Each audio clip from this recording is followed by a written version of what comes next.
কি বলবো, এ তো চরম অন্যায়, শুধু অন্যায় নয়, এক সীমাহীন অন্যায়।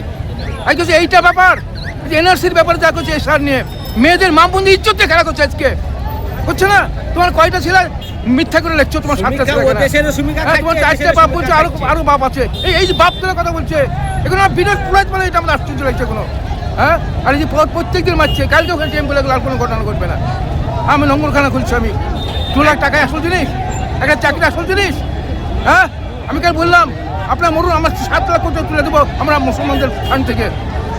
হ্যাঁ, এর বিরুদ্ধে লড়া দরকার আছে, লাগাতার আন্দোলন করা দরকার আছে। এনে আমাদের সরকার বলতে পারে, বেসরকারি সরকার বলতে পারে না, তারা এক জায়গায় মিটিং করে আমাদের মমতারা যে আপনি কি করছেন, আমার দেশের অবস্থা খারাপ হয়ে যাচ্ছে, বলুন পারেন না? আপনার বলুন পারে না? হ্যাঁ, পারেন এগুলো বলতে পারে না? সরকারি গাফিলতি, একবারে সরকারি চাকরি করাচ্ছে সরকার। এখানে কোটি কোটি বাঙালি এখানে কাজ করে খাচ্ছে। কি নাম আপনার? নাম কি? আমার শেখ নজরুল। হ্যাঁ, শেখ নজরুল। বাড়ি দলুয়া। আজকে কেন্দ্র সরকার বাংলাদেশিদেরকে দিয়েছে এখানে শরণার্থী বলে রেখে দিচ্ছে, অথচ পশ্চিমবাংলার সাধারণ মানুষ যারা এখানকার স্থায়ী নাগরিক তাদের কোনো কাজ নাই। আমাদের দাবি একটাই, যেসব বাংলাদেশি শরণার্থী আছে তাদেরকে খালেদা জিয়া যেখানে আছে সেখানে নিয়ে রাখা হোক, পশ্চিমবাংলা থেকে সরিয়ে দেওয়া হোক। পশ্চিমবাংলায় কাজের অবস্থা খারাপ এবং মুখ্যমন্ত্রীর কাছে আমাদের একটাই অনুরোধ যে আপনি মন্দির করা ছাড়েন, মন্দির হিন্দু ভাইরা নিজেরা করে নিতে পারে, সরকারি টাকায় কর্মসংস্থানের ব্যবস্থা করেন। আজকে আপনি 1000 টাকা লক্ষ্মী ভাণ্ডার দিয়ে জিনিসপত্রের দাম বাড়িয়ে দিচ্ছেন, অথচ রাজ্যের লোকের কাজ নাই। আপনি বলছেন যে শ্রমিক ভাতা দেওয়া হবে, আদতে একটাও শ্রমিক ভাতা দেওয়া হয়নি। তাই আপনাদের কাছে আমাদের একটাই অনুরোধ, আপনারা মুখ্যমন্ত্রীকে বলুন যে মন্দির মসজিদের রাজনীতিটা ছাড়ুন, মানুষের স্থায়ী কাজের ব্যবস্থা করুন। আর যতদিন কাজ না দিতে পারবেন তাদের কি সমস্যার সমাধান করবেন করুন। আজকে একটা আন্দোলনে শুধুমাত্র শেষ হবে না, এরকম যদি হইতে চায় তাহলে আগামী দিনে আরও বড় ধরনের আন্দোলন হবে, মানুষকে আর আটকানো যাবে না। এমন একটা দিন আসবে যেদিন ভারতবর্ষ আবার বিভাগ হইতে চলবে, মানুষ মুর্শিদাবাদের মানুষ আলাদা কোনো দাবি তুলতেই পারে। তা আমরা চাই যে ধর্মনিরপেক্ষ গণতন্ত্র বজায় থাকুক, বাংলার মানুষ কাজ পাক, মন্দির মসজিদ নিজেরা আমরা করে নিতে পারবো। আজকে বাবরি মসজিদ হচ্ছে হুমায়ুন কবির পাবলিকের চাঁদা তুলে করছে, মুখ্যমন্ত্রী যদি কোনো মন্দির করতে চায় তিনি হিন্দুদের কাছ থেকে চাঁদা তুলুক, মুসলিমরাও পাল্লে দিবে। আন্দোলন কেন? ওই যে পরিযায়ী শ্রমিকদেরকে প্রত্যেক দিন মারা হচ্ছে, প্রত্যেকটা দিন অ্যাভেলেবেল। শুধু তাই নয়, মুর্শিদাবাদ পার হইলে নদিয়াতে গেলেও জয় শ্রীরাম না বলে তারা ছাড় পাচ্ছে না। আমাদের এখানে তো বেলডাঙ্গা হাটে প্রচুর চাপড়া নদিয়া থেকে বিভিন্ন লোক আসে এখানে ব্যবসা করতে, আমরা তো তাদেরকে নিজের ভাইয়ের মতো আড্ডে রাখি। অথচ মুর্শিদাবাদের লোক কলকাতায় এসে একটা রুগী দেখাইতে তাকে নামি বলেছে জয় শ্রীরাম বল, নাহলে সিগারেটের ছেঁকা দেওয়া হচ্ছে, তাদেরকে মারধর করা হচ্ছে, সিট থেকে জোর করে তুলে দেওয়া হচ্ছে, মেয়েদেরকে টোন্টিং করা হচ্ছে। আজকে মুসলিম মেয়েরা বাড়ির বাইরে বেরোতে ভয় পাচ্ছে, শুধুমাত্র মুর্শিদাবাদে আছে বলে আমরা বুঝতে পারছি না, কিন্তু মুর্শিদাবাদের বাইরে যারাই আছে, মুর্শিদাবাদ আর উত্তর দিনাজপুরের বাইরে, তাদের এই পরিস্থিতি চলছে। শুধু তাই নয়, এসআইআরের মাধ্যমে মুসলিমদের ভোট ব্যাংকে ধ্বংস করে দিতে চাইছে।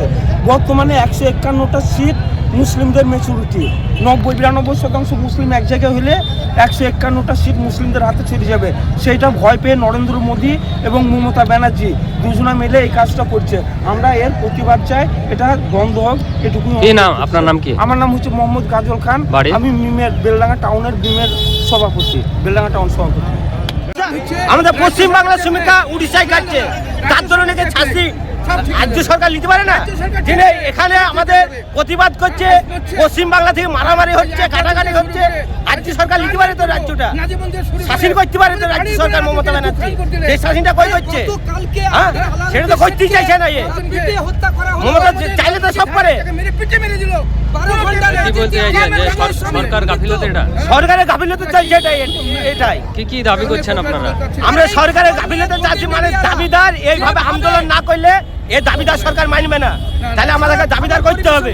তার জন্য এটা আন্দোলন চলছে। কি দাবি করছেন, কি চাইছেন? দাবি চাইছি মানে এই যেন কাটাকুটু মারামারি কোনো জায়গায় যেন না হয়, শান্তি হয়, বন্ধ, ভালোবাসা যেভাবে ভালোবাসা ছিল সেইভাবে ভালোবাসা শান্তিভাব চলতে থাকে, এইটা চাইছি আমরা। তার সাথে কোনো আপনাদের চাইছি না। উড়িষ্যার শ্রমিকা খাটুক, বিহারের শ্রমিকা খাটুক, আমার দেশের লোক সেখানে খাটুক, সেটাও আমরা চাচ্ছি। ভাই ভাই থাকবো আমরা। কি নাম আপনার? আমার নাম সাহেব জান শেখ। কি করেন? আমি আখের মেশিন চালাই। বাড়ি মধ্যমপুর। সেটা আপনারা তুলে ধরেন। আমরা কি করবো? আমরা তো মূর্খ মানুষ, খেটি খুঁটি খাই।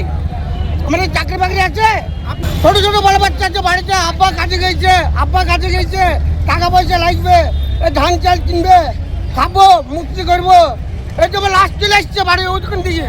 তাহলে ছেলেগুলো কে দেখবে বলো এবার? আমরা যে দেশটা বাস করছি, আমরা দেশটা না করি, এখানে যে হিন্দুরা তো বাস করছে, তো আমরা বুকে করলি আছি। হ্যাঁ, তারা কিছু বুঝছিনি, ওরা তো বিদেশের লোক, বিদেশের হিন্দুরা যারা করে দিচ্ছে না এখানে অনেক মেরাজ কিছু আছে, তারা বুকে করলি আছে। আমরা এলাকার মানুষরা এখানে তো কখনোই ওরা তাদের বিহারি কিছু আছে। বলে না, কোলে করে নিয়ে থাকে। স্টেশন আছে, ওখানে আছে, কলোনি আছে, সব জায়গায় আছে, তারা বুকে করলি আছে। আমরা কি দাবি করছেন আপনারা সরকারের কাছে? আমরা আমরা চাইছি কি দাবি করবো? আমরা দাবি করবো একটাই, যে আমি এখানে হচ্ছে, দেশটা কেন হচ্ছে 2026-এ এই নতুন বছর এই দুর্ঘটনা কেন ঘটছে? এই সামনে ইলেকশন বলি, আইনটা পাস করতে হবে।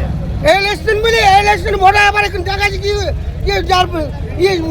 কি বলে বিয়ের নাই। কি বলবেন আপনি? কি কি কি আপনার নামটা দেখুন, নামটা রাজ্যে বলুন। কাজ নাই, রাজ্যের মুখ্য দাদা আপনার নামটা?